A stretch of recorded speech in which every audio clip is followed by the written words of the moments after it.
ضرورت تھی، وہ آئے جن کے آنے کی زمانے کو ضرورت تھی، وہ آئے جن کی آمد کے لیے بے چین فطرت تھی، وہ آئے نغمہ داؤد میں جن کا ترانہ تھا، وہ آئے نغمہ داؤد میں جن کا ترانہ تھا، وہ آئے گریہ یعقوب میں جن کا فسانہ تھا، وہ آئے جن کی خاطر مضطرب تھی وادی بطحا، وہ آئے جن کی مصرف کے لیے تھی وادی بطحا، وہ آئے جن کے قدموں کے لیے کعبہ ترستا تھا۔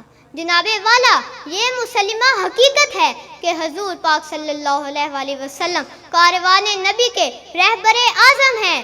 آپ نے اس خطے میں مبعوث ہو کر انسانیت واصل کا پیغام سنایا جو ظلم و تشدد کا مرکز بنا ہوا تھا۔ جزیرہ نمائے ارض پر انسانوں کا خون پانی کی طرح بہایا جاتا تھا۔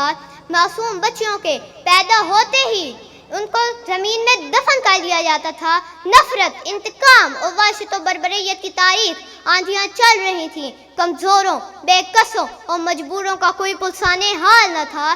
انسانیت رو رہی تھی اور پھر جناب والا خدا کی رحمت کو جوش آیا اور ہمارے آقا صلی اللہ علیہ وآلہ وسلم قافلہ انسانیت کے رہبر اعظم بن کر کائنات میں جلوائے آرا ہو گئے۔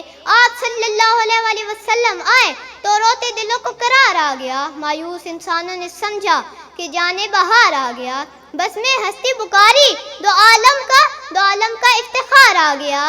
کمزوروں کا سہارا اور بے نواؤں کا حامی آ گیا، اور کوہ فراق کی چوٹیوں سے آواز آئے حق گونج رہا تھا۔ وہ دیکھو نور برستا عرب کا تاجدار آ گیا۔ عالی مرتبت رہنمائی دنیا کا مشکل ترین منصب ہے، اور اس قوم کی رہنمائی جو گمراہی اور ذلت کی آخری حدوں کو چھو رہی تھی، یہ کام بہت دشوار تھا، مگر آپ صلی اللہ علیہ وآلہ وسلم تو رہبر اعظم تھے، ہادی اکرم تھے، نور مجسم تھے۔ حاضرین کرام، جب نور مجسم صلی اللہ علیہ وآلہ وسلم اپنی قیادت کا پرچم اٹھا کر آگے بڑھے